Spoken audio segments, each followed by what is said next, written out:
지금 나와 있는 얘기가 가장 많이 여러분들한테 혼란을 주는 얘기가 이 얘기예요.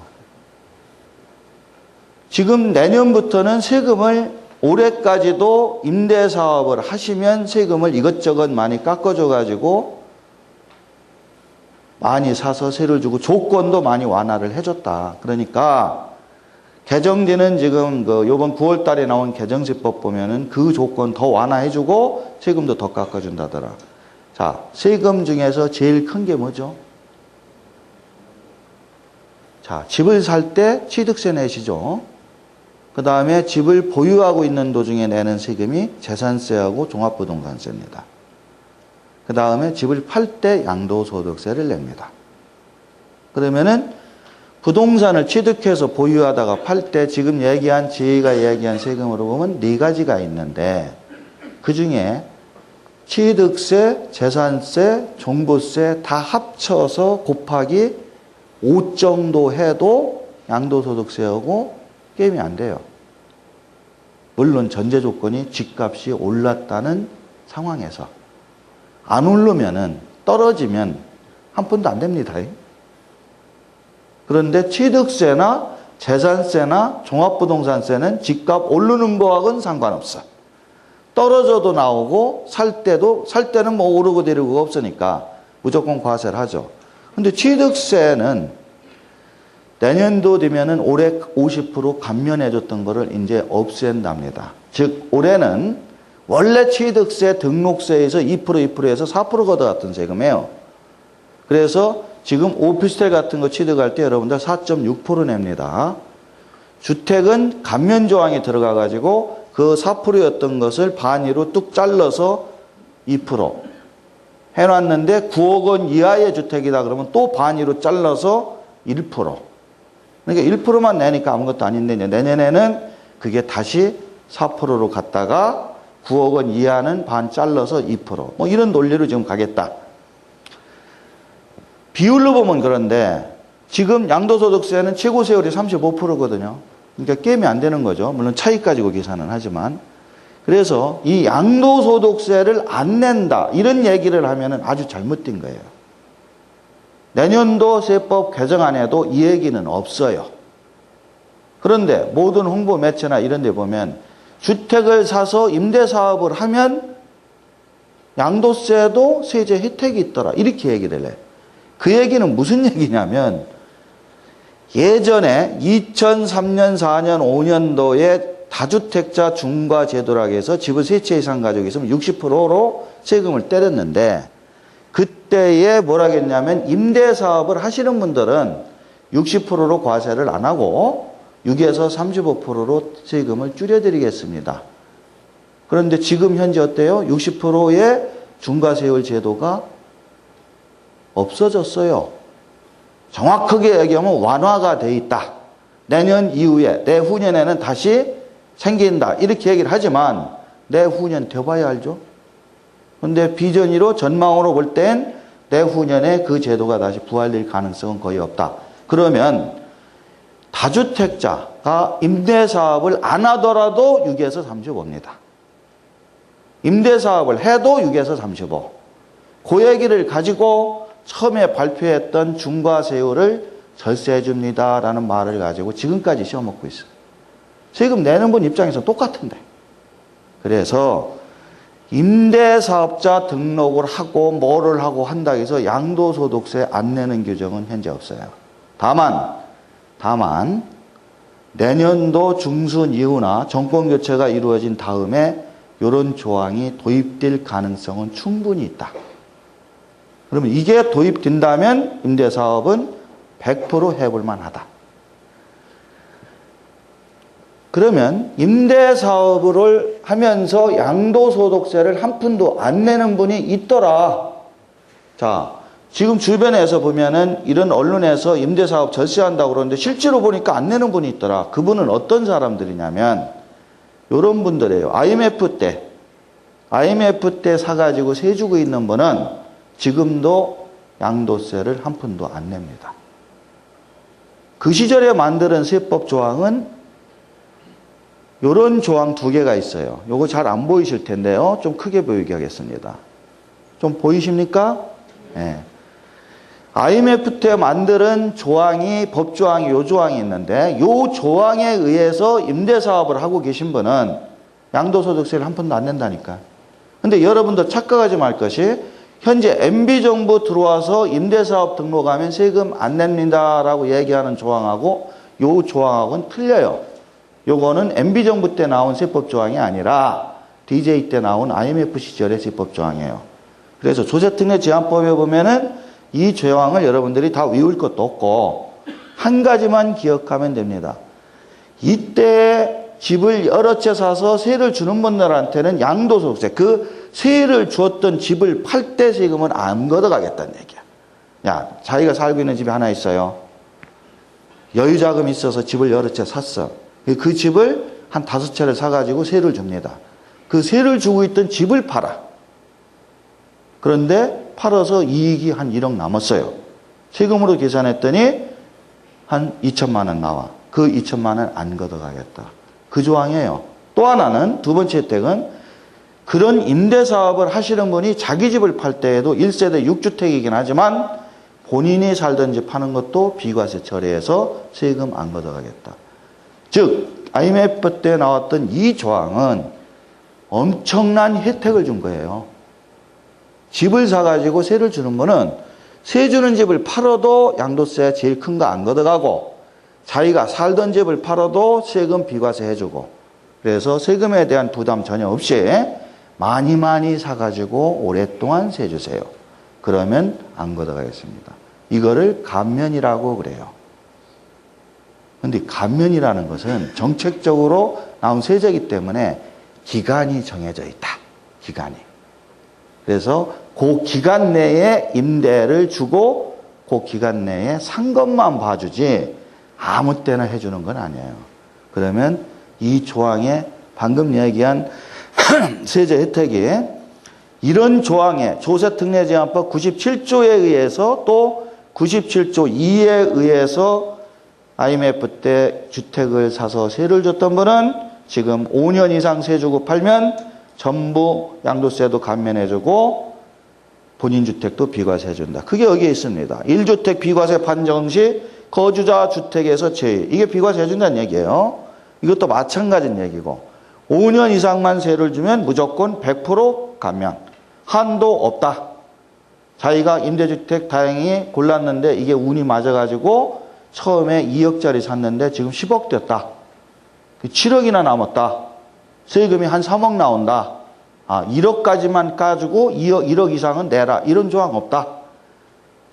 이익이 얼마가 나든 세금이 얼마가 나든 다 깎아주겠다. 엄청나게 좋은 조항이죠. 조건이 하나 있어요. IMF 시절 빨리빨리 미분양된 거 없애야 하거든. 그래서 그때 나온 조건을 보면 이렇게 돼 있습니다.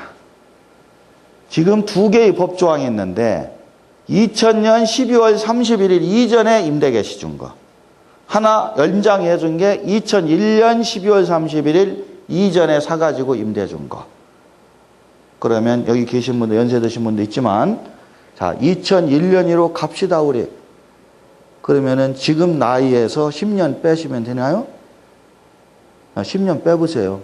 그럼 10년 전에 사서 세 준 분들, 제가 보니까 없으시네. 해당 사항 없음. 이 말을 인터넷이나 신문 기자들이 쓰는 글에는 계속 이거를 쓰고 있어요. 그럼 거기다 쓰고 딱 제일 위에다 한마디 써야 돼.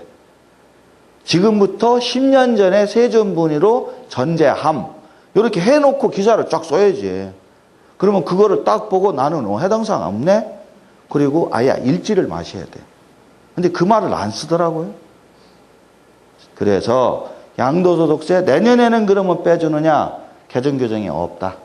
첫 번째 오해. 그러니까 지금부터 10년 전에 2001년 이전에 임대사업 시작하신 분은 되지만 그렇지 않은 분은 이 조세특례제한법에 있는 규정 전혀 여러분하고 상관없습니다. 자, 그러면 집이 지금 5년 사이에 50%씩 빵빵 뜁니다. 할만해요. 그럼 이런 규정이 내년이라도 하나 생기면 좋잖아. 생기면 해볼 만하잖아요. 그럼 가능성이 있습니까? 없습니까? 제 개인적인 생각은 있다고 봐요. MB정부 들어와서 지금 별 정책을 다 썼는데 잘 안 통하고 있거든요. 극약 처방이 요겁니다. 요게 나오면 집 잘 팔립니다. 미분양주택. 우리나라 분들 양도세 안 내게 해주면 잘 삽니다. 그러면 극약 처방으로 이런 게 나올 가능성이 저는 충분히 있다고 봐요. 자, 그러면 이 조항이 만약에 내년에 신설된 이후에 사서 임대사업을 하는 사람만 이 혜택을 줄 거냐? 그렇게 할 수 없어요. 임대의 조건은. 기존에 사가지고 임대를 쭉 주던 분들이 이 법조항이 신설이 된다면 신설된 날 이후에 파는 거는 다 적용해 줘야 돼. 그러면 지금 하고 있다가 이런 조항이 내년이라도 신설이 되면 그 이후에 팔아도 된다. 물론 5년 기간을 채워야겠죠. 지금 얘기한 건 제 생각이에요. 제 생각. 분명히 알아두세요. 그러니까 나중에 어디 뭐 이상한 소리 하시면 안 됩니다. 예. 저 점쟁이 아니거든요. 예. 이 정도로 이 말은 끝내고요. 이것도 많이 궁금해 하시고 많이 물어봐요. 지금까지 사업자 등록 안 냈다. 안 냈죠.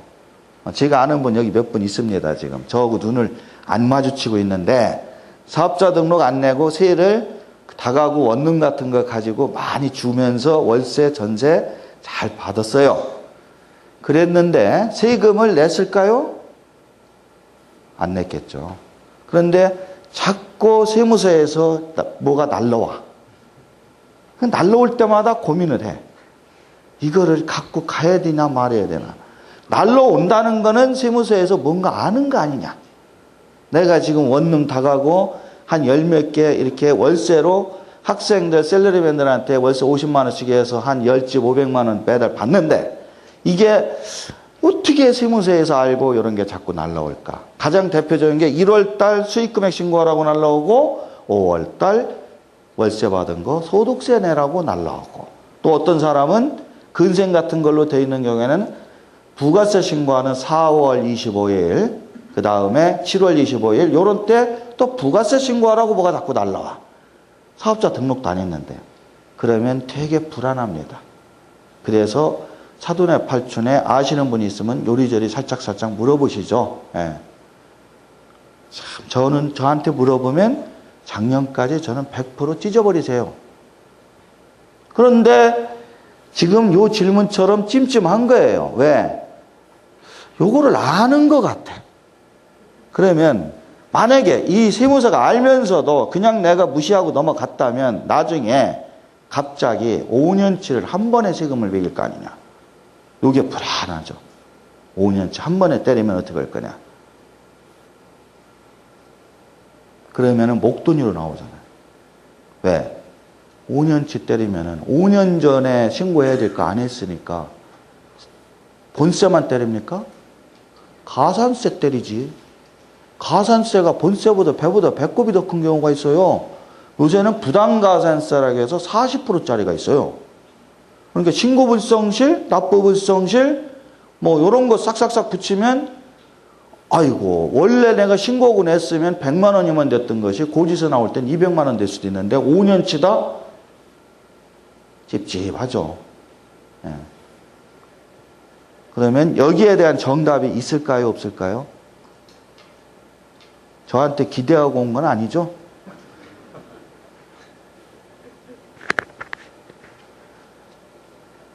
그러면 주택 임대소득에 대한 국세청에서 과세했던 방법을 봅시다. 저도 답 없으니까 국세청이 그동안 어떻게 했는지를 알려드릴게요. 원칙적으로 2010년 이전까지는 전세에 대해서는 집이 10개를 가지고 20개를 가지고 100개를 가지고 세를 주시더라도 전세금 받은 거에 대해서는 세금이 면세입니다. 없어요. 소득세, 전세금 받은 거는.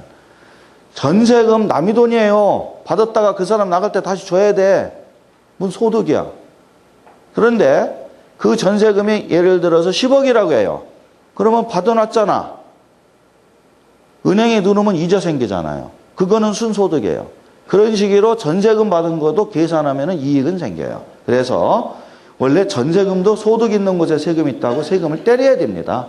왜? 상가나 사무실은 전세금 받은 것도 다 때리거든요. 옛날부터 상가나 사무실 전세 받은 것도 은행에 들어갔다 해서 간주 임대료라고 해가지고 이자 계산해서 세금 때려요. 근데 왜 집은 안 때리냐? 형평성이 안 맞지 않냐? 빌딩 가진 사람들이 계속 툴툴대는 거야. 아니 나는 상가나 사무실 세 내는 거는 세금 꼬박꼬박 걷어가면서 옆에 내 친구는 집 10채 가지고 세 주는데 얘가 받는 전세금은 한 푼도 안 걷어가더라. 속 터져 죽겠다. 우리나라 분들 가장 속 터지는 게 사돈이 땅 사는 거거든요. 자기 세금을 줄여주는 게 편한 게 아니야. 옆에 사람하고 같이 세금 다 내는 게 편해. 예전에 제가 그런 얘기 드리는데 소득세과에 있을 때 제가 근무할 때 두 분이 와서 세금 과세를 하면 두 분 똑같이 100만 원씩 물리면 아무 소리 안 하고 가는데 같이 옆에 장사하시는 분. 한 분은 100만 원 조금 줄여가지고 80만 원 매기고 한 분 50만 원 매기면 이 80만 원 나온 분이 무지하게 화낸다니까. 20만 원 줄여줬는데도 왜 화내? 50만 원 옆 사람 매겼다고. 아니 남의 집 사람 50만 원 매기든 말든 자기 세금 20만 원 줄으면 좋은데 우리나라는 그렇게 생각 안 해요. 그러면 둘이 똑같이 100만 원. 그러면 아무 소리 안 해요. 왜 그런 일을 해? 이게 국세청이 얘기하는 형평과세예요. 이게 공평과세예요. 우리 식으로 얘기하면 똑같이 50만 원. 이게 공평과세고. 어찌됐든 2010년 12월 31일까지의 세금 시스템은 주택 전세금에 대해서는 세금 없습니다. 그러니까 전세로 세를 줬던 분들은 5년치 세금 걷어가겠지 걱정하지 마세요. 없습니다. 월세는 문제가 돼. 월세는 노출이 되면 2010년 이전에도 월세는 원래 세금을 내야 됐던 거예요. 그런데 월세도 대개 안 내고 있었죠. 그럼 5년 전 거를 조사해서 낼 거냐? 거의 불가능합니다. 그래서 첫 번째 질문에 대한 답, 5년 전 소급해서 과세하는 것은 사실상 세법 체계도 그렇고 조사해서 과세하기는 어렵다. 그래서 2010년 이전엔 쉽게 얘기해서 주택에 대해서 전세든 월세든 법으로는 월세 과세가 됐었지만 현실적으로는 어렵다. 그러니까 그 걱정 안 하셔도 된다. 즉 지금까지 가슴 떨리게 빼먹었던 거 너무 걱정하지 마세요. 단 2011년 이후부터는 바뀌었어요. 2011년이 올해인가요? 대답 안 하시는 게. 올해 맞죠? 예. 내년이 2012년이죠? 예. 이렇게 쉬운 걸 물어보는데 왜 대답을 안 해요? 그래, 올 1월부터 이렇게 만들었어요. 주택 전세를 3주택 이상은 과세하겠다, 이제. 주택 전세를. 우리 이장렬 실장 저기 앉으셔야 뒤에 있는 분들 보이시지 않나요? 예, 뒤에 있는 분 안 보이실 것 같은데요. 3주택 이상은 올해부터 전세금도 세금 때린답니다. 그래서 이 말이 나오니까 우리 그 임대를 많이 주시는 분들이 많이 물어봐요. 집 3채 이상 가지고 있는 분이 많은데, 전세로 나타 주고 있다. 그런데 이제 전세금, 세금을 매긴다고 그러는데, 주택 전세에 대해서 세무서가 모를까, 알까? 그거부터 물어봐. 모르면 그냥 넘어가는데, 만일에 안다고 하면 세금을 내야 되는데, 이게 얼마나 나오느냐. 두 번째, 월세. 월세는 이제 이렇게 되면은 월세도 또박또박 내야 돼요. 2주택 이상이니까 여러분들은 거의 해당이 돼요. 다가구 단독이든, 다세다든, 원룸이든, 10채, 20채씩 세주는 분들이 많이 있으니까. 이거를 신축업자하고도 연관 맺으셔야 돼요. 주택을 신축해서 파시는 분들 있잖아요. 사시는 분들은 뭐예요? 파는 분들 분양에 대해서 상당히 스트레스를 많이 받습니다. 근데 사는 사람은 어떤 사람이냐면 사서 임대 주는 분들이에요. 그런 분들을 만나서 완샷에 자기가 20채 지은 거 딱 한 번에 파는 겁니다. 그러면 사는 분은 대출 끼고 사서 세주는데 그분의 세금 문제와 같이 맞물려 있어요, 이게 지금. 그래서 신축업자들도 이런 내용을 알고 팔아야 돼. 내가 지은 이런 집을 사시면 세금을 몇 천만 원씩 깎아 먹을 수 있습니다. 이런 얘기를 하는 분하고 그런 거 아무 생각 없이 파는 분들하고는 벌써 틀리죠, 질이. 어찌되었든 올해부터는 이렇게 때리겠다. 결론은 뭐냐? 걱정 안 해도 된다. 조금 있으면 이거 계산하는 거 마지막에 나오는데요.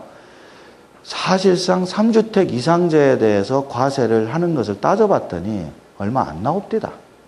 두 번째, 내년부터는 지금 올해에는 냈던 분들도 내년에는 거의 안 내도 돼요. 개정되는 내용이. 월세는 뭐 계산해서 내야 되는데, 자, 이제 월세는 그동안 신고 안 하고 빠져나갔는데 어떻게 할 거냐? 제 개인적인 생각. 지금부터는 신고하셔야 됩니다. 자, 월세를 2010년 이전 시스템처럼 세무서가 모르고 계속 지나가면 좋은데, 올해부터는 무언 일을 국세청이 하고 있냐면 월세 사는 세입자를 공략을 해. 집주인은 죽어도 세무서 안 오니까. 안 내면 그렇게 보내도 안 오고 시침이 똑 따고 있으니까 일일이 세무서 직원이 그 집을 가서 월세를 얼마나 받는지 알아낼 수가 없어요. 그러니까 자동으로 요 세원을 포착하기 위해서 어떤 시스템을 만들었냐면 그 집에 세 사는 사람들을 신고를 하게끔 만드는 거야. 전세금이나 월세를. 신고를 하면 세금을 깎아준다 이래. 그러면 직장 다니는 셀러리맨이나 이런 사람들은 자기가 세 살고 월세 얼마 주고 다사다 다가구해서 내가 이렇게 주는데 그거를 신고를 하면은 내 세금을 깎아줘? 뭘 깎아줘? 대개 그 사람들이 셀러리맨이니까 가근세를 깎아준대. 또 예를 들어서 세를 들어가기 위해서 어디서 돈을 빌렸어, 보증금은. 그럼 보증금 임차 이자를 또 깎아준대. 이런 식으로 작전을 틀리게 썼어요. 그래서 작년부터 세 사는 사람들이 자기가 세 살고 있는 그 월세나 보증금을 자기 직장에다 신고를 하든 세무서에 신고를 하든 하면은 그 사람한테 세금을 깎아준답니다. 실제로 계산해 보니까 근로소득자들 한 30만 원 연간 깎아주는 거. 얼마 안 된다고 생각하시지만 그 당사자는 30만 원 엄청 크다고 생각하기 때문에 집주인이 뭐라고 하든 젊은 친구들 가서 다 신고합니다. 그래서 노출이 될 가능성이 큽니다. 그러면 노출이 된다고 가정하면 신고 안 하고 있다가 나중에 40% 가산세 먹겠어요? 그러니까 이제는 하세요. 하되 옛날 거는 모르세 이렇게 나가시면 돼요. 옛날 거 갖다가 옛날부터 내가 이렇게 했습니다 하면은 당연히 세금 물어야지. 옛날 거부터는 뭐 물으면 그때는 내가 안 준 것 같은데 이렇게 넘어가시면 돼요.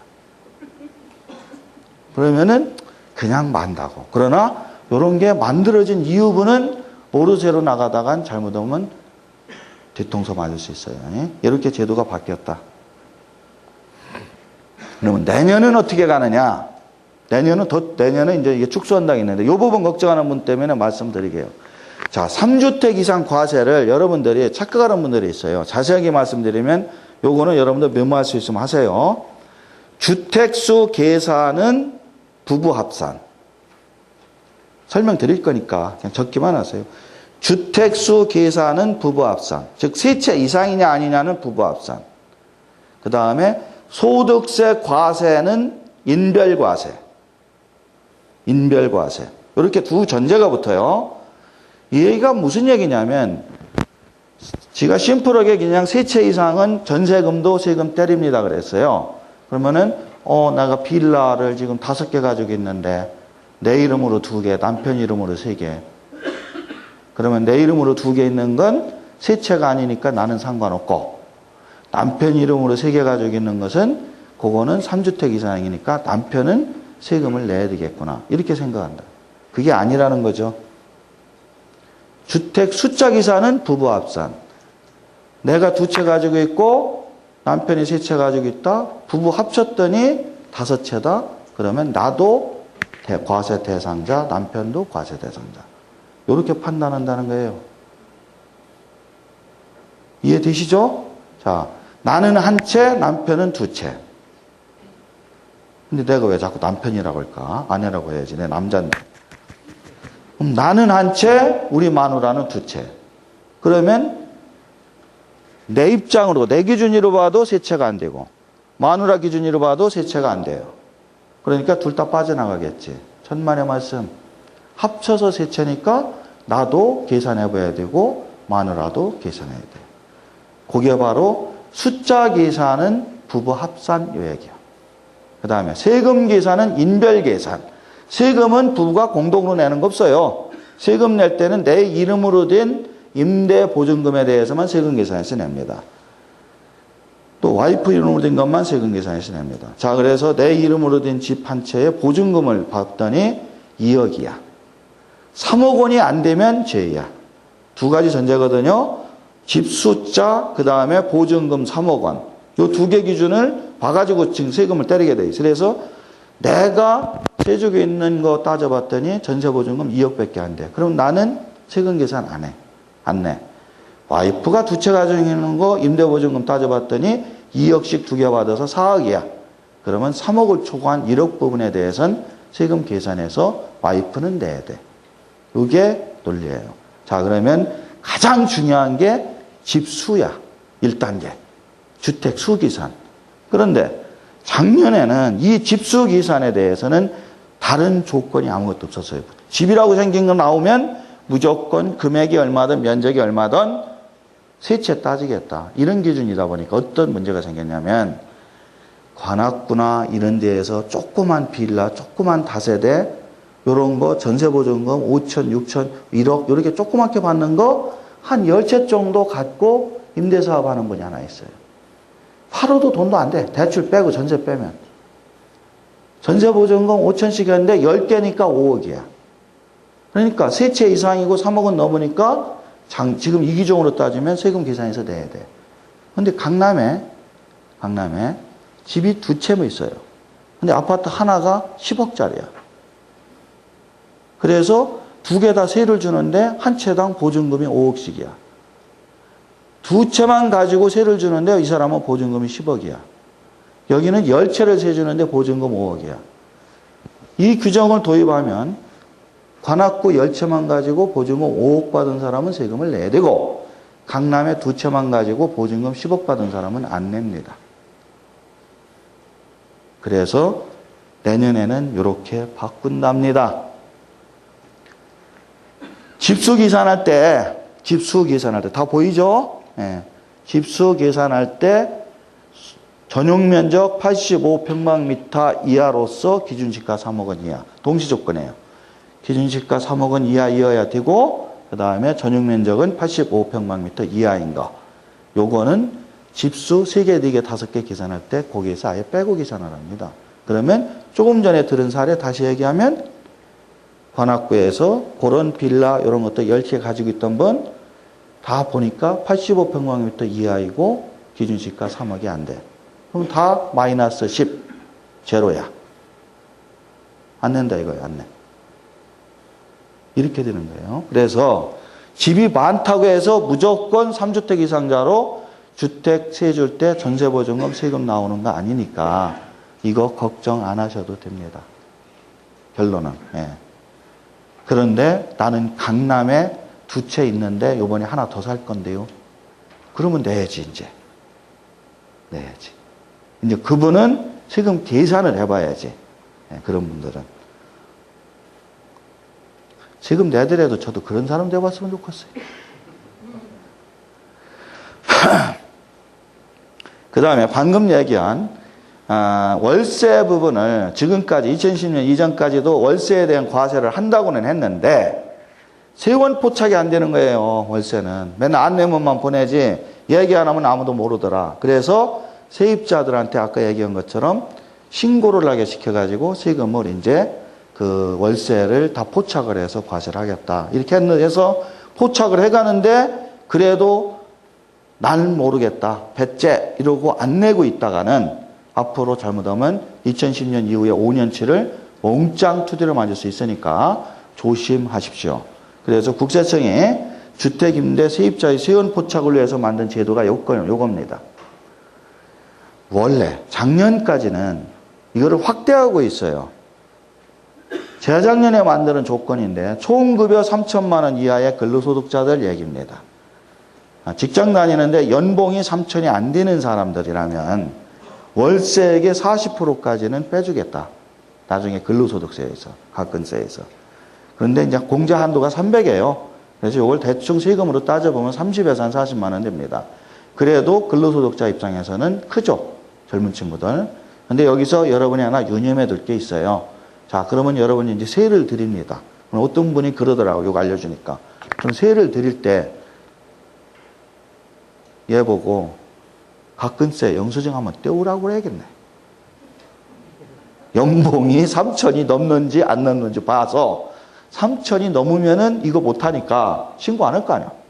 그러니까 옛날처럼 대충 넘어가고, 요런 조건에 맞는 친구 같으면 세를 안 드리면 될 거 아닙니까? 그런 얘기를 자꾸 하니까 내년에는 이렇게 5천위로 올려놨어. 그러니까 그렇게 받은 분 허당이야. 그러면 이제 올해 5천위로 해? 그러면 내년에 정부가 또 한 7천위로 올리겠죠. 예. 그러니까 그런 거는 하지 마시고 그거 들 일도 없어요. 근데 이 조건이 사실은 어려워요. 왜? 여기 부양가족 있는 무주택 세대주라는 조건이 붙어요. 이거 뭡니까? 결혼한 사람. 결혼해서 부양가족이 있는 무주택 세대죠. 혼자 사는 독신남이나 독신녀는 해당 사항 없습니다. 부양가족, 와이프라도 있다더니 부양가족이라니까 꼭 애만 생각하면 안 돼요. 애기 안 낳았어도 마누라 있으면 부양가족이요. 그래서 신혼부부 들어오는 거는 골치 아프다. 그렇지 않은 총각처녀는 괜찮다. 집 가지신 분들이 왔잖아. 세입자 드릴 때 머리 잘 쓰시라니까. 잘못하면은 이 친구들이 집주인하고는 아무 상관없이 계약서 갖다가 세무서에다 딱 제출해 놓으면 세무서는 이 집이 가구수가 20개야. 이러면 파악돼 있거든요. 그럼 곱하기 20 이렇게 해서 세금 때려요. 그럼 다 나오는 거예요. 그러니까 자기 20개 세주기 있는데 그중에 한 사람이라도 이 케이스에 걸려서 신고가 됐다. 그러면 다 내야지. 그러니까 지금이라도 찔리는 분이 있으면 작년 거 신고하세요. 또 하나의 세원포착 제도는 여기다 써놓지는 않았는데요. 여기다 써놓지는 않았는데 현금 영수증 끊어달라는 친구들이 있습니다. 월세 내면서. 그러면 안 끊어줬다가 큰일 납니다. 그러니까 현금 영수증 끊어달라고 그러고 소득공제 받거든요. 그러면은 그런 경우 안 끊어주면 머리 아파요. 그런 친구는 빨리 내보내셔야지. 공실로 놔둬야 돼. 그 다음 이것도 많아요. 주거용 오피스텔을 이걸 어떻게 할 거냐. 오피스텔 투자하신 분이 있어요. 제가 이거 설명은 해드리는데 오피스텔은 건축법상 주거용으로 사용한다 하더라도 건축법상 뭐로 볼까요? 주택으로 봅니까? 안 봅니다. 실제 주거용으로 사용해도 국세청에서 과세할 때 양도소득세나 이런 거 과세할 때나 사실상 주거용으로 사용하면 주택으로 보지 일반 시군구청에서 취득세라든지 재산세라든지 이런 거 매길 때에는 이거는 주거용으로 사용해도 주택으로 안 봐요. 왜? 건축물 대장에 업무시설로 등재를 해놨는데 그거를 주택으로 봐주면 이게 말이 안 되잖아. 세무과는 주택이라고 그러고 건축과는 업무시설이라고 그러고 그럼 뭐가 같은 구청장인데 결제받는 사람은 똑같은데 결제하는 사람이 한쪽은 주택이라고 그러고 한쪽은 사무실이라고 그러면 말이 안 되잖아요. 그래서 구청은 무조건 오피스텔은 업무시설로 보도록 되어 있어요. 그래서 세법에서는 사실상 용도로 봅니다. 그래서 오피스텔을 2개를 가지고 있고 자기가 아파트 한 채를 가지고 있는데 자기 아파트를 팔면서 나 1세대 1주택 비과세 신청을 합니다. 그럴 때 찜찜한 게 고르면 오피스텔이에요. 세주고 있거든. 요걸 세무서가 알면 주택으로 본다. 그러면 1세대 2주택이다. 그러면 비과세 못 받는다.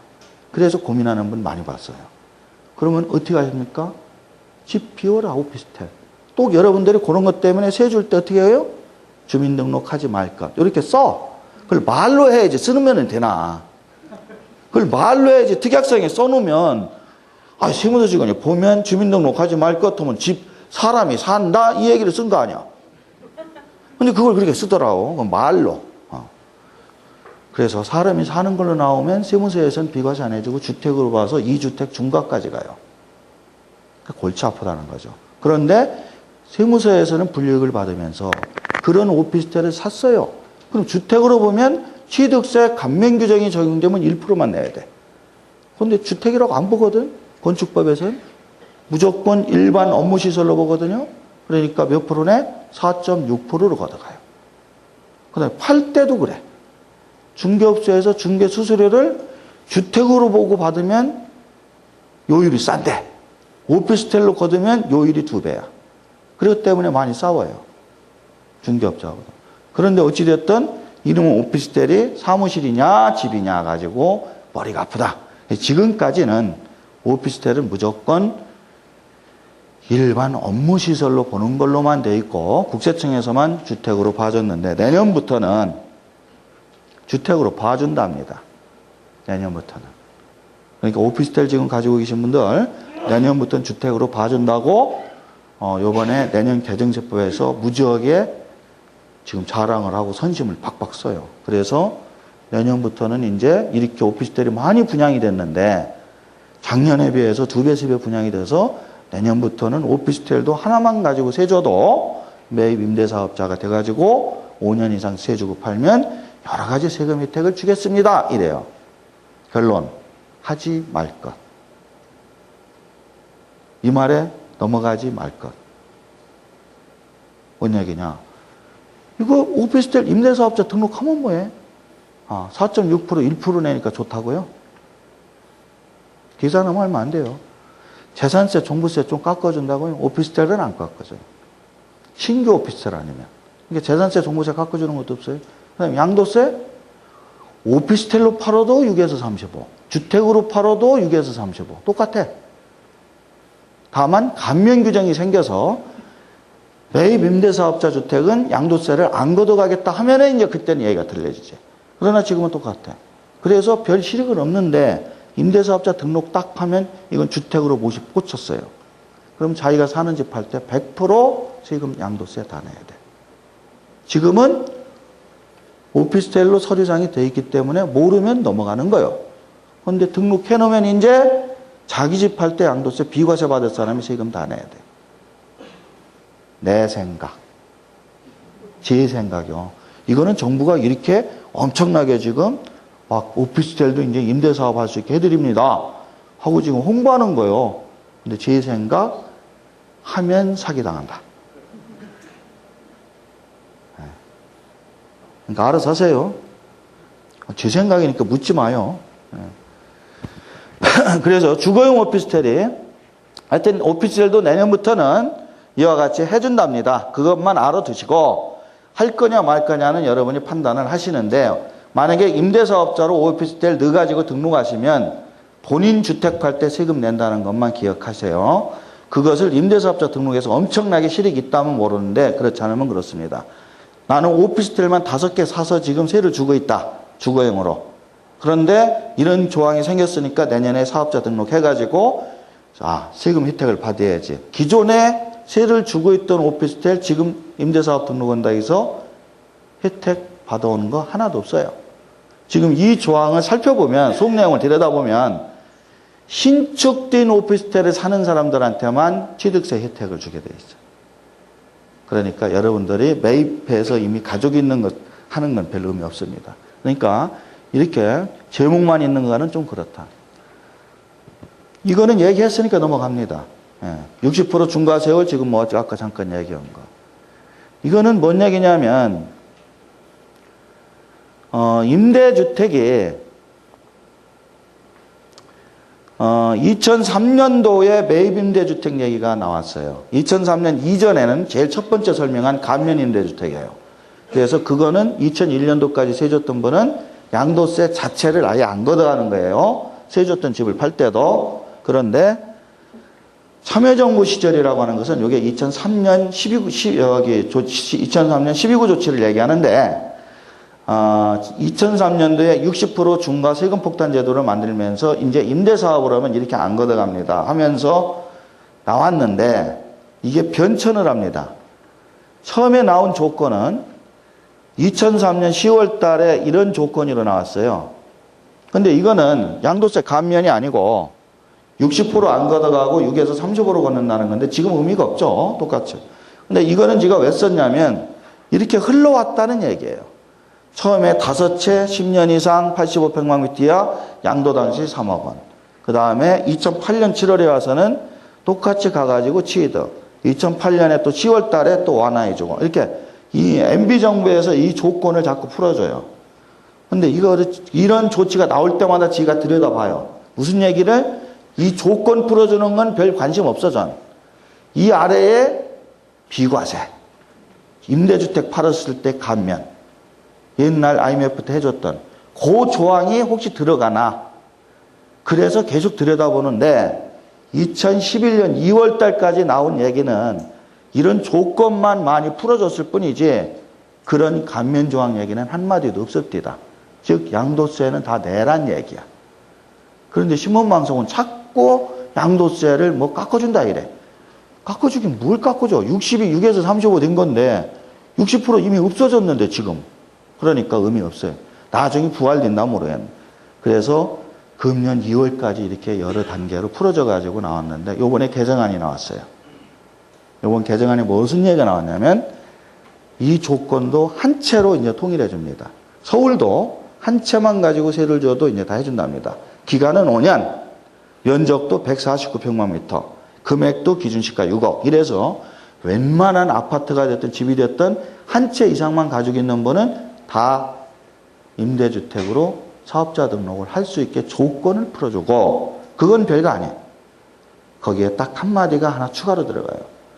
본인이 보유하고 있는 1세대 1주택, 본인이 보유하고 있는 집을 비과세 해주겠다. 이 조건 하나가 들어갔어요.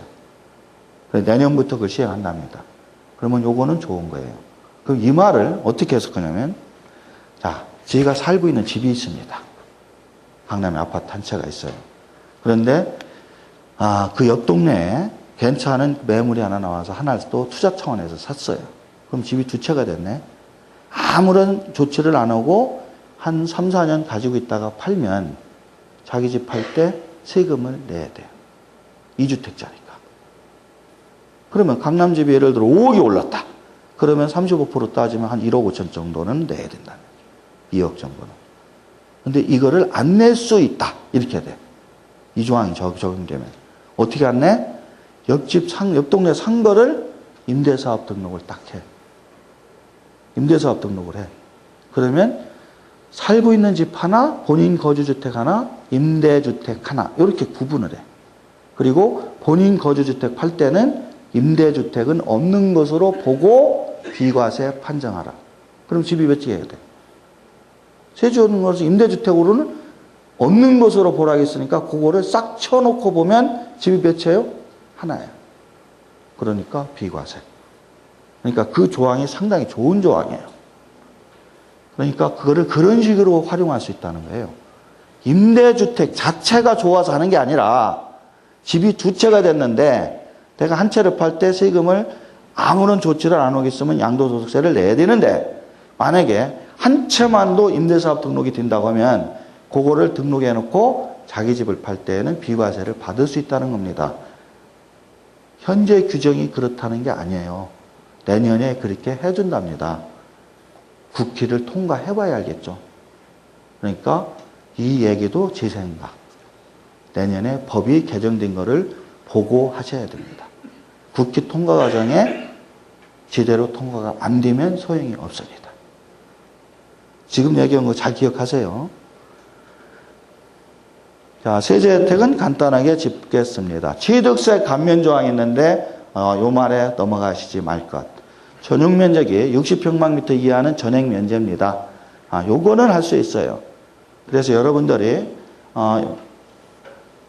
매입 임대주택이든 뭐든 60평방미터 이하짜리 원룸들 요런 조그만 것들을 사서 세를 주는 분들은 취득세를 한 푼도 안 내요.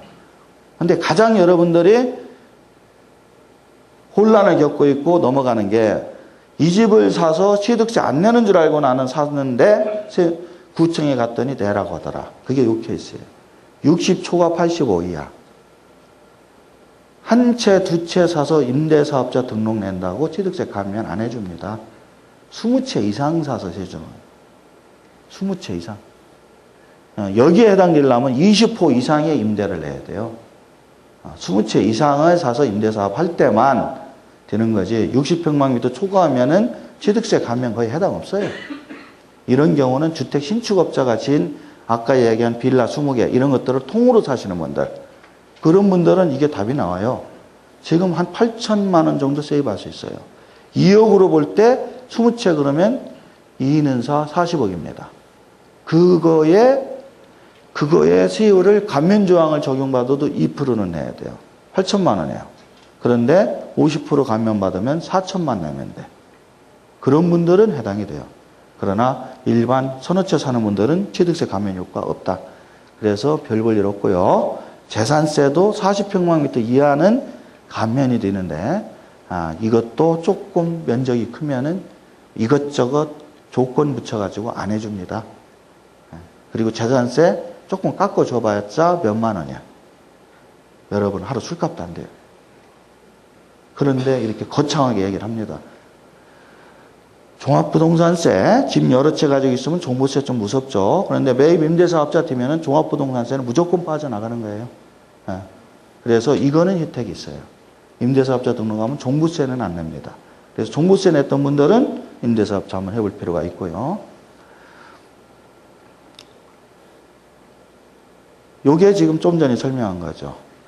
본인 거주주택까지 3주택인데 내가 사는 집이든 임대주택이든 내년 이후 팔면 양도세 안 낸다는데 이런 질문을 하는 분이 있는데 이거는 그렇게 생각하면 안 돼요. 방금 얘기한 거 하나입니다. 임대주택의 거주용 자가주택 1주택 소유자가 해당 거주주택 어쩌고 저쩌고 이게 바로 그 얘기예요. 본인이 살고 있는 집이 하나 있는 분이 다른 집을 하나 사서 세를 줬다. 그리고 임대사업자 등록을 했다. 한 채만 가능하니까 서울도. 그러면 자기 집 팔 때는 비과세 해주겠다. 그거 없는 걸로 하고. 지금 이런 얘기인데요. 이 임대사업자가 다른 집을 꼭 하나만 얘기하는 건 아니에요. 지금 하나라고 얘기를 했는데 예를 들어 2개를 샀습니다. 3개를 샀습니다. 그래서 3개를 다 임대사업 등록을 했어요. 그리고 자기 집 팔면 비과세 해줘요. 나머지 임대 주고 있는 건 없던 걸로 치니까. 근데 그 임대주택 팔면은 비과세 없어. 그 임대, 세줬던 주택 파는 거는 6에서 30으로 내야 돼요. 그래서 자기가 하는데 헷갈려. 어떤 사람이 자기가 원래 이 강남에서 살고 있는데 세 주려고 하나를 샀는데 이게 더 좋아 보여. 세 주기 전에 내가 조금 살아봐야겠어. 그래서 거기 가서 한 1년 살다가 또 한 채 더 샀어요. 또 거기 가서 한 몇 년 살다가 이렇게 왔다 갔다 살다가 자기가 안 사는 집은 임대를 주고 그럼 나중에 팔 때 국세청에서 봤더니 본인 거주주택이 어떤 거냐? 여러분들 같으면 그러겠죠.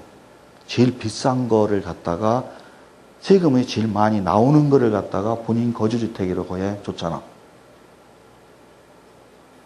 그러니까 이 기준을 정해야 돼요. 그래서 현재 나온 거는 3년 이상 보유, 2년 이상 거주. 그거 인정받으려면 3년 보유, 2년 거주. 주민등록 해놔야 됩니다. 제일 비싼 집에다. 여기에서 새로 생긴 거죠. 이 요항은 1세대 1주택 비과세 조항하고 혼동하면 안 돼요. 1세대 1주택 비과세 조항은 3년 보유, 2년 거주할 때 2년 거주가 이제 요번에 올해 없어졌는데 이거는 집이 이 사람이 4개야. 임대사업자 등록을 A, B, C, D인데 B, C, D를 했어요. 그리고 A를 들고 와서 팔고서 요거는 비과세 해주세요. 했는데 3년은 보유했어. 4년은 가지고 있어. 근데 이 집에서 살지를 안 했어. 하루도 안 살았어. 그러면서 본인 자가주택이라고 하는 것은 인정 안 하겠다. 그래서 2년 거주를 넣은 거예요. 그래서 이거는 1세대 1주택 비과세하고는 상관이 없어요. 근데 이게 뒤에서 잘 보이십니까? 글씨가 작아요? 아니면 저기 바탕색하고 안 맞아요? 괜찮죠? 글씨가 작아서 그렇죠? 네. 종부세 과세 제외는 뭐 당연한 얘기고요. 그래서 세제 혜택이 이제 이런 게 있습니다.